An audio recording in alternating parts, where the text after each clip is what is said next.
नमस्कार प्यारे बच्चों, साथियों। कुछ एक साथियों के मैसेज आए थे मेरे पास, उनके कई कंफ्यूज हैं। आज मैं आपको एक वीडियो के माध्यम से लगभग सारे कंफ्यूज ही दूर कर दूंगा।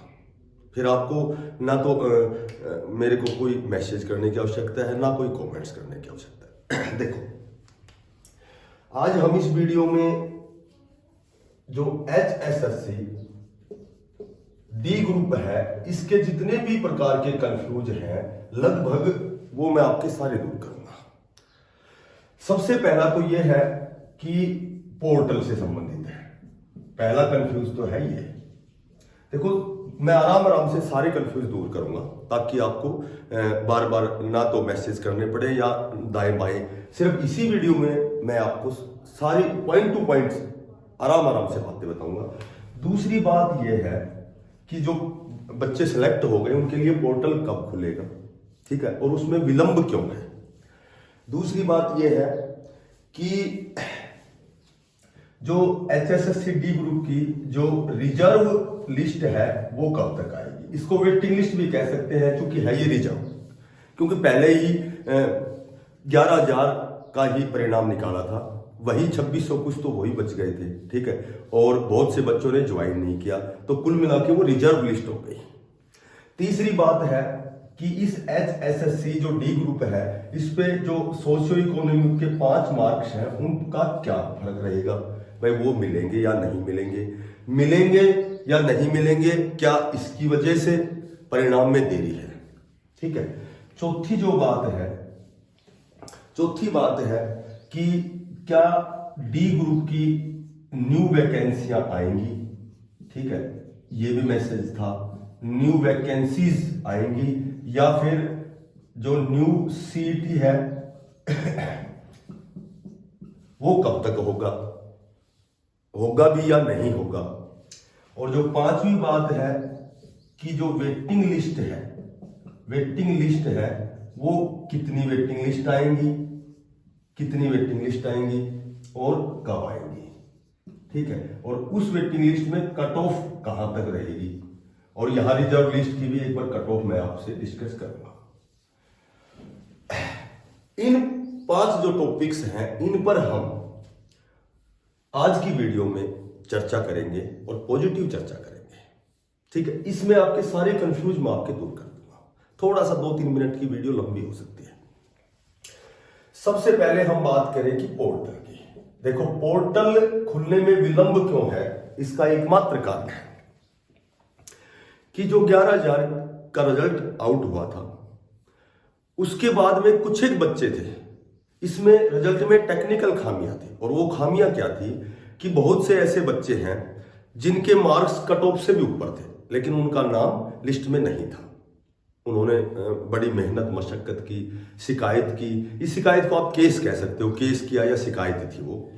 तो उस शिकायत की वजह से जो HSSC डी ग्रुप का पोर्टल अभी खुला हुआ नहीं है। कुछ एक बच्चों ने ज्वाइन किया है, ये सही है कि 5 से 5,500 बच्चों ने। एक्यूरेट खा तो वो तो बाद में पता लगेगा, आजकल तक पता लगेगा, लेकिन हम समझ सकते हैं कि 5 से 5,500 बच्चों ने ज्वाइन किया, लेकिन उनसे पोस्ट प्रेफरेंस अभी नहीं भरवाई गई है। एक तो बात यह है कि उनको डरने की आवश्यकता नहीं है, क्योंकि उनकी सैलरी तो रुकेगी नहीं, सैलरी तो मिलेगी उनको। लेकिन पोस्ट प्रेफरेंस के लिए पोर्टल बहुत जल्दी नेक्स्ट वीक में 3 से 4 दिन के बाद में ये खुलेगा। वहां पोस्ट प्रेफरेंस भी भरवाएंगे और जिन बच्चों के कट ऑफ से ऊपर मार्क्स हैं उनकी भी ज्वाइनिंग होगी, ठीक है। उनकी भी एक लिस्ट निकली थी और फिर निकलेगी। तो पोर्टल की बात तो यह है कि आपको नेक्स्ट वीक में देखने को मिलेगा, ठीक है। कॉमन कैटेगरी के जो भी आपको पोस्ट प्रेफरेंस भरनी है तो वो वहां आप भर सकते हैं। दूसरी बात है कि ये रिजर्व जो लिस्ट है इसको हम वेटिंग लिस्ट भी बोल देते हैं, रिजर्व लिस्ट भी। तो ये जो लिस्ट है ये 2650 तो वो पहले रिजर्व है, ठीक है, उनका तो रिजल्ट निकलना है। प्लस में यदि 5,000 या 6,000 बच्चों ने भी ज्वाइन किया है तो लगभग 5,000 बच्चे और बच रहे हैं। तो लगभग ये 7 से 8,000 जो बच्चे हैं इनकी लिस्ट आपको नेक्स्ट वीक में देखने को मिलेगी, क्योंकि ये ऑनगोइंग प्रोसीजर है। इसमें निर्वाचन आयोग से अनुमति लेकर के इनकी ज्वाइनिंग होगी या मतलब हो तो सकती है, लेकिन अनुमति मिलते ही ये ज्वाइन करेंगे नेक्स्ट वीक में 7 से 8 हजार बच्चे। ठीक है, ये रिजर्व है अभी, ये तो अभी पिछली लिस्ट के रिजर्व है, वेटिंग लिस्ट तो बाद में आनी है। अब यहां हम कट ऑफ की बात करें तो जब 95 और 100 में से इन्होंने दो अलग अलग बनाए थे कि 77.83 और 81.37, इस तरह लगभग ये अप्रोक्सीमेट बताता हूं। तो मैंने पहले भी बताया था और चाहे आप देख भी लेना। देखो, आप मेरी बात मानने के लिए बाध्य नहीं हो, मैं जो आदमी बताएगा वो अपने अनुभव से बताता है। ठीक है, तो मेरे पास कितना अनुभव है ये बताना अनिवार्य नहीं है। बाकी ये जो आएगी, जो रिजर्व लिस्ट आएगी, इसमें मैंने बताया कि 4 से 5 मार्क्स नीचे आएगी कंफर्म, इसमें कोई शक नहीं है। बच्चों ने ज्वाइन क्यों नहीं किया कि वो दूसरे क्षेत्र में चले गए, कहीं और नौकरी लग गए और वो यहां आना सही नहीं समझते, इसलिए उन्होंने ज्वाइन नहीं किया।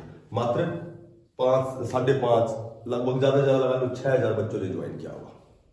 ठीक है, और हो सकता है 100, 200, 500 और भी हो। तो कोई चीज की है कंप्लीट जानकारी, एकदम एक्यूरेसी नहीं है इस चीज में।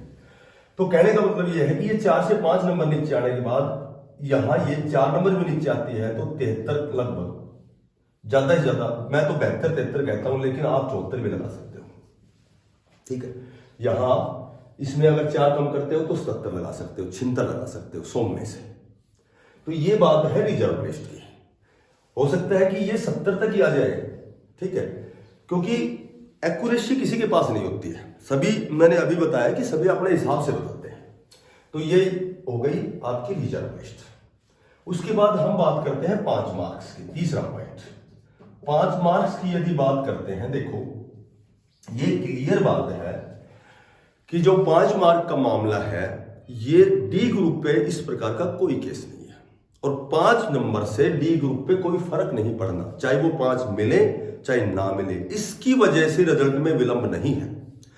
5 नंबर का मामला ओनली सी ग्रुप में, विशेषकर 56 स्थानों में, बाकी 20 ग्रुप है। सी ग्रुप आल मान लो भी सी ग्रुप। इसमें भी फर्क क्यों पड़ रहा है कि जब सीईटी प्री हुआ था तो 4 गुणा में बच्चे जिन्होंने मेन एग्जाम दिया था उनको ये 5 नंबर मिले थे, और यदि अब 5 नंबर कैंसिल करते हैं तो ये भर्ती ही रद्द हो सकती है सी ग्रुप की, क्योंकि वहां तो 4 गुणा में उन्होंने ले लिए 5 नंबर और यहां रिजल्ट के समय उनके 5 नंबर कैंसिल करें, इसलिए ये बार बार आपको तारीखें आगे मिल रही है। तो मोटी बात यह है कि ये 5 नंबर का मामला केवल सी ग्रुप में है, ना कि डी ग्रुप में, क्योंकि डी ग्रुप में तो सीईटी प्री का कोई रोल ही नहीं है, ये तो सीधी भर्ती थी, सीधा एग्जाम हुआ था। ठीक है, तो इसमें सीईटी क्वालिफाई होना अनिवार्य नहीं था, 5 नंबर का कोई रोल नहीं है। तो ये रिजल्ट 95 में से निकाल दें तो भी कोई दिक्कत नहीं है, और 100 में से निकालें तो भी कोई दिक्कत नहीं है। ठीक है, और रिजल्ट 100 में से इसलिए नहीं निकाल रहे कि अभी 5 नंबर का जो मामला है वो संदेह में है, वो 5 मिलेंगे या नहीं मिलेंगे। बाकी 5 नंबर का यहां डी ग्रुप में कोई रोड़ा नहीं है। 5 नंबर विदाउट 5 मार्क्स भी रिजल्ट आपका आउट हो सकता है और विद 5 मार्क्स भी। ठीक है, तो 5 नंबर का कोई मामला नहीं है डी ग्रुप में, चाहे कोई कुछ भी कहे, लेकिन 5 नंबर का कोई मामला नहीं है। अब बात करूं मैं डी ग्रुप न्यू वैकेंसी। ठीक है, डी ग्रुप की एक तो न्यू वैकेंसी और एक सेकंड सीईटी, नेक्स्ट सीईटी। देखो, कोई मैसेज करता है क्या सीईटी दूसरा आएगा, कब आएगा, क्या डी ग्रुप की नई भर्ती आएगी, नहीं आएगी। इस पर मैं आपको एक ही बात बताता हूं कि ये दोनों चीजें केवल और केवल लोकसभा चुनाव पर ही डिपेंड है। यदि लोकसभा चुनाव में रिजल्ट अनुकूल आता है या प्रतिकूल आता है, ठीक है, अनुकूल आता है तो क्या फायदा है, प्रतिकूल आता है तो क्या फायदा है। यदि अनुकूल आता है तो मैं आपको बताता हूं मेरे व्यू से, मेरे ख्याल से, कि जो ये डी ग्रुप का एग्जाम हुआ है, ठीक है, इसमें यह भी बात है कि स्कोर कार्ड दिया जाएगा तो उसी में से बच्चे उठा सकते हैं। ठीक है, हो सकता है कि अनुकूल आता है तो सीईटी तो करवाएं, लेकिन सीईटी पर जो भी भर्तियां हैं, जो 65,000 भर्तियों की घोषणा है, ठीक है, 60-65,000 जो नए लगेंगे, तो हो सकता है वो विधानसभा के बाद ही पेपर हो, उसके बाद ही उनको लगाया जाए। ठीक है, और यदि प्रतिकूल आता है, लोकसभा का जो नतीजा है वो प्रतिकूल आता है, तो ये मजबूरी है कि HSSC D ग्रुप की न्यू वैकेंसियां 10 से 12,000 फिर होंगी, और प्लस न्यू CET करवा के और उसी के बेस पर 60 से 65,000 जो भर्तियां हैं, जो ड्राइवर कंडक्टर की हैं, जो क्लर्क की हैं, जो ग्राम सचिव की, पटवारी की, और भी वेरियस प्रकार की जो भर्तियां हैं, वो सारी विधानसभा से पहले ही होनी है। तो ये बात बार बार पूछने से कोई फायदा नहीं है कि न्यू CET होगा, नेक्स्ट CET होगा या नई भर्तियां आएंगी। ये केवल लोकसभा चुनाव पर ही डिपेंड है। CET अनिवार्य होगा, लेकिन CET पर आधारित जो भर्तियां हैं वो विधानसभा के बाद होंगी या पहले होंगी।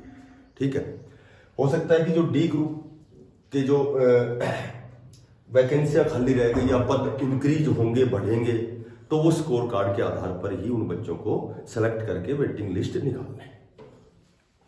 पांचवी बात है कि वेटिंग लिस्ट कब आएगी और कितनी आएंगी। ये रिजर्व तो आने की पहले ही बहुत जल्दी आ जाएगी। ठीक है, ये ज्वाइनिंग भी सारा मामला तो निपट जाएगा। 5 नंबर की मैंने आपको बता दिया। वेटिंग लिस्ट की यदि हम बात करते हैं तो वेटिंग लिस्ट के बारे में मैं आपको बताता हूं कि देखो, वेटिंग लिस्ट जो सबसे पहले जो वेटिंग लिस्ट आनी है, वो तो पहली जो वेटिंग लिस्ट आनी है वो तो TGT का रिजल्ट कंफर्म आना है, ये कोई कैंसिल नहीं होना है। ठीक है, C ग्रुप के ये थोड़े खटाई में हो सकते हैं जो 20 ग्रुप हैं, क्योंकि यदि 5 नंबर का मामला पेचीदा होता जाएगा और कैंसिल होता है, तो ये मैं कहता हूं कि 56-57 या पूरा C ग्रुप तो कैंसिल हो सकता है।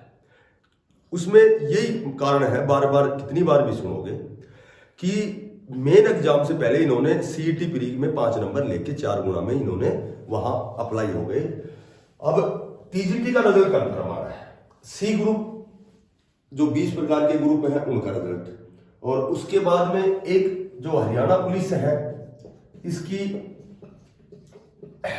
सुनने में आया कि 378 के लगभग की वेटिंग लिस्ट भी आएगी। तो कुछ एक बच्चे ये हरियाणा पुलिस में जाने के बाद में ये भी यहां से पद को रिक्त करेंगे। तो एक वेटिंग लिस्ट तो यहां आनी अनिवार्य है। ठीक है, उसके बाद जो दूसरी वेटिंग लिस्ट आनी है, यदि 5 नंबर का मामला निपट गया तो 56-57 ग्रुप का रिजल्ट आना है। ठीक है, एक तो 56-57 ग्रुप हो गया। उसके बाद में अब बात हम करें कि जो हरियाणा पुलिस है, हरियाणा पुलिस की बहुत बड़ी वैकेंसी आई हुई है 6,000 पदों की। ठीक है, तो ये भी D ग्रुप इसकी पहले भर्ती होगी इस पे, क्योंकि ना तो कोई केस है ना कुछ भी, तो ये तो बहुत जल्दी मैंने बता रखा है कि इसका फिजिकल बहुत जल्दी होने वाला है और इसका एग्जाम भी होगा। उसके बाद में पूरा PGT क्लियर होगा। ठीक है, उसके बाद में फिर हम बात करें कि जितने भी टेक्निकल रिजल्ट हैं, जितने भी सिविल रिजल्ट है, कॉमर्स का रिजल्ट है, इस तरह की भी लिस्ट, छोटी छोटी कई लिस्ट आएंगी। फिर उसके बाद अगर हम बात करें तो SSC GD भी निपट जाएगा। उसके बाद बात करें तो RPF की बहुत बड़ी SIT GD की भर्ती आ रही है, ये भी बहुत जल्दी निपट जाएगा। उसके बाद रेलवे में भी असिस्टेंट लोको पायलट ALP, कई टेक्निकल की 9,000 की भर्ती निकली हुई है। एक बैंक PO के हैं, कई बैंक क्लर्क के भी निकले। तो इस तरह की बहुत वेरियस प्रकार के ये बहुत सी चीजें हैं। इनके बाद सेकंड वेटिंग लिस्ट आनी जरूरी है। एक रिजर्व हो गई, उसके बाद में पहली वेटिंग हो गई, फिर दूसरी वेटिंग हो गई। अब तीसरी वेटिंग हो सकता है इनको ये 56-57 से पहले हो जाए। ठीक है, 56-57 पहले रिजल्ट आ जाए, ये बाद में हो। तो ये कोई चीज जरूरी नहीं कि बस यही पहला होगा फिर दूसरा ही होगा ना। ये चीजें बताई है कि इनके बाद 3 से 4 वेटिंग लिस्ट तो आनी नॉर्मल है। और उसके बाद में हम बात करते हैं कि जो लास्ट वेटिंग, ये थोड़ा सा समय लगेगा, इसमें विलंब होगा। जो लास्ट वेटिंग लिस्ट आएगी इसमें हो सकता है पदों में वृद्धि हो जाए। ठीक है, पदों में वृद्धि भी हो जाए। तो यहां ये 3 से 4 जो वेटिंग बढ़ेंगी, ये 3 भी हो सकती है, 4 भी हो सकती है। देखो, वेटिंग लिस्ट तो ये लगा लो कि 1 साल तक भी आती रहेंगी। देखो, अब भी हरियाणा पुलिस की वेटिंग लिस्ट तीसरी आएगी। 2020-21 की जो वेटिंग लिस्ट है यहां तक आ रही, 24 तक। तो वेटिंग लिस्ट तो बहुत दूर तक आएंगी, चाहे 3 बार 4 बार भी आ सकती हैं। अब हम थोड़ी सी डिस्कस करते हैं कि भाई कट ऑफ क्या रहने वाली है। जब रिजर्व में मैंने आपको 73 से 74 बता दिए, ठीक है, जनरल में मैंने 76 से 77 बता दिए, 100 में से 95 से मैं यहां तक आ गया। तो कोई चीज जब टीजीटी के बच्चे निकलेंगे, 56-57 के निकलेंगे, और ये वेरियस प्रकार के जो ग्रुप है, कोई 20 ग्रुप है, कोई टेक्निकल कॉमर्स इस तरह के निकलेंगे, कोई एसएससी जीडी में भी जाएगा, आरपीएफ में, पीजीटी में भी जाएगा, पदों में वर्दी भी होगी। तो यहां तक हम पदों में वर्दी को ना मान के भी मैं यही कहता हूं कि मैंने पहले भी 3 से 4 वीडियो बनाई है, और एक बार भी मैं हमेशा जो भी मैंने कट ऑफ बताई है वही कट ऑफ रखूंगा कि जर्नल की मैं कहता हूं आपको 100 में से भी मान लेना कि 66, 67, 68 वाला बच्चा लगेगा। वो कैसे लगेगा वो तुम खुद देख लेना। मैंने ये लास्ट कट ऑफ बताई यहां तक, ठीक है। हो सकता है यहाँ 70 हो जाए, यहाँ 72 हो जाए, यहाँ 70 हो जाए, यहाँ 68, 67 हो जाए। तो मैंने लास्ट तक बताई है कि जब लास्ट तक वेटिंग लिस्ट आएगी, जिस बच्चे ने वास्तव में मेहनत की है, 66, 67, 68 तक पहुंच गया, तो वो जनरल में फाइट करेगा। और मैंने पहले भी कहा है कि प्यारे बच्चों, आप मेरी बात मानने के लिए बाध्य नहीं है, लेकिन कोई चीज का अध्ययन करके मैं बता रहा हूं कि। और एक जैसे एक मैसेज आया था पीडब्ल्यूडी का, एक ईएसपी का, तो ये मैं फिर बताता हूं आपको कि पीडब्ल्यूडी की 2018 की जो भर्ती थी उसमें 400 से 450 की लिस्ट आनी है, वेटिंग लिस्ट आनी है। और ईएसपी एलिजिबल जो स्पोर्ट्स पर्सन है उनकी भी 300 से 350 की एक वेटिंग लिस्ट आनी है। तो ये मान लो कि जो ईएसपी के तो जितने भी क्वालिफाई बच्चे हैं वो सभी बच्चे सिलेक्ट होंगे लास्ट तक, ठीक है। और यहां पीडब्ल्यूडी के लगभग सारे हो जाएंगे। एक एससी है, एससी का एक बच्चे का आया था, तो मैं कह रहा हूं कि जिसके 55+ नंबर हैं 100 में से, वो बच्चा 100% फाइट करेगा। एससी एसटी लगा लो, ठीक है। और मैंने यहां तो ये 100 में से बताया है, जबकि 95 में से यदि आता है तो इससे है ना 2 नंबर कम कर दो, वही 63, 64 भी मैंने बताया है, वही जनरल की रहेगी 95 में से। पर ये लास्ट तक, इसमें थोड़ा सा समय लगेगा। अब मैं 1 मिनट खराब बोल करूंगा आपकी कि कल मैंने एक हरियाणा पुलिस की कट ऑफ की लिस्ट बताई थी।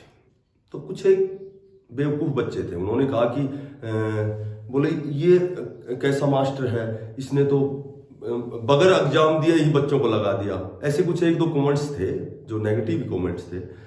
तो मैं आपको बताता हूं कि वो जो मेरी कट ऑफ थी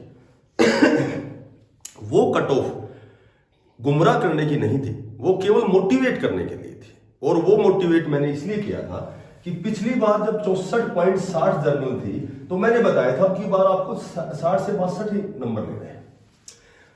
और ये गलत भी नहीं है, ठीक है। हो सकता है 1 आध नंबर ऊपर नीचे हो जाए, लेकिन ये कहने का मेरा भाव ये था कि जो जितने भी बच्चे हैं जो तैयारी करने वाले हैं, वो तो सी डी ग्रुप में, टीजीटी पीजीटी में, ये बहुत प्रकार की भर्तियां जो निकली हुई हैं, तैयारी करने वाले तो निकल जाएंगे। और अब जो हरियाणा पुलिस की 6000 भर्ती आई हुई है, उसमें केवल वही बच्चे फाइट करेंगे जो अब तैयारी करेंगे 3 से 4 महीना। तो ये कट ऑफ बताने का मेरा जो तात्पर्य था कि 60-62 तक ही नया बच्चा पहुंचेगा। अब 3 महीने 4 महीने में जो बच्चा तैयारी करेगा, क्योंकि नए बच्चे तो सी ग्रुप में गए, 56-57 गए, टीजीटी पीजीटी डी ग्रुप में भी।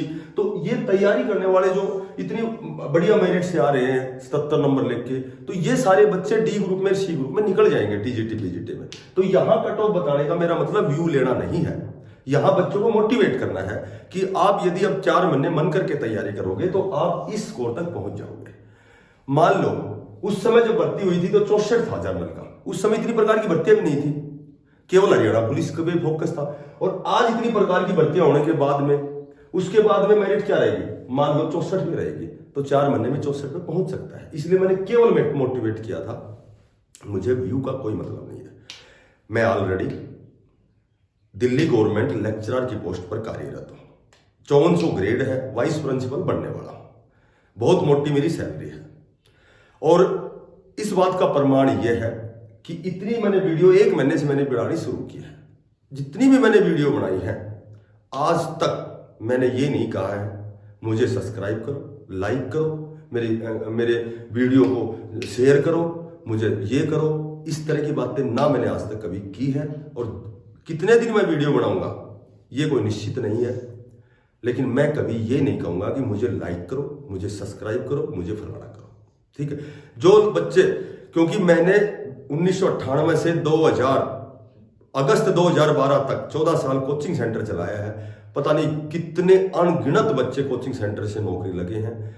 जो बच्चे मुझे पहले लाइक करते थे आज भी करते हैं, वो मेरी वीडियो देखते तो अब भी लाइक करते हैं, ठीक है। और जिन बच्चों को मेरी जरूरत है तो वो सब्सक्राइब भी करेंगे, और जिन बच्चों को जरूरत नहीं है तो मैं उनसे अपेक्षा भी नहीं करता।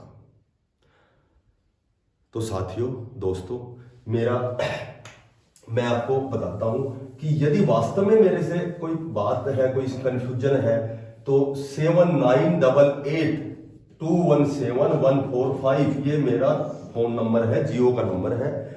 मैंने पहली वीडियो में सिर्फ उन बच्चों से मैं प्रभावित होकर के पहली बार मैं फोन नंबर बता रहा हूं, नहीं मैंने कभी फोन नंबर भी नहीं बताया, ना मैं कभी सब्सक्राइब करवाता, ना मैं लाइक करवाता। मेरी इच्छा होती है बताने की, मैं बता देता हूं। कुछ एक साथी कहते हैं मेरे को, इसलिए मैं बताता हूं, ठीक है। और वो बात है, बोलो घुंघरू बांध दिए तो अब नाचना पड़ता है। यदि मैं पहले बढ़ाता ही नहीं था ये वीडियो, अब मैसेज आते हैं इसलिए मैं बढ़ा देता हूं। और चूंकि हर चीज वैसे स्वार्थ से जुड़ी हुई है तो मैं बढ़ाता हूं, तो हो सकता है मेरे को भी कोई फायदा के लिए बढ़ाता हूं, लेकिन ऐसा कुछ नहीं है कि मैं सब्सक्राइब भी कहूंगा, लाइक फलाने इस तरह की बातें मैं कभी नहीं करता। और ये मेरे व्हाट्सएप नंबर है 9416574828, ठीक है। ये मेरे व्हाट्सएप नंबर है, ये मेरे फोन नंबर है। तो आप यहां मेरे से संपर्क कर सकते हो, ताकि मैं कंफ्यूज अपने आप ही दूर कर दूंगा। और जो जहां मैं गलत हूं, तो गलत तो कोई भी हो सकता है, जरूर नहीं कि हर चीज 100% ही होती है। सिर्फ कोई कितना भी बड़ा मास्टर हो, ठीक है, कितना भी बड़ा मास्टर हो, जरूर नहीं कि वो सारी बातें सत्य होती हैं, सिर्फ अनुभव पे बताई जाती हैं। वो कहते हैं कि हवा में ताशों का महल नहीं बनता और रोने से बिगड़ा मुकद्दर नहीं बनता। दुनिया जीतने का हौसला रख मेरे दोस्त, एक जीत से कोई सिकंदर नहीं बनता। धन्यवाद।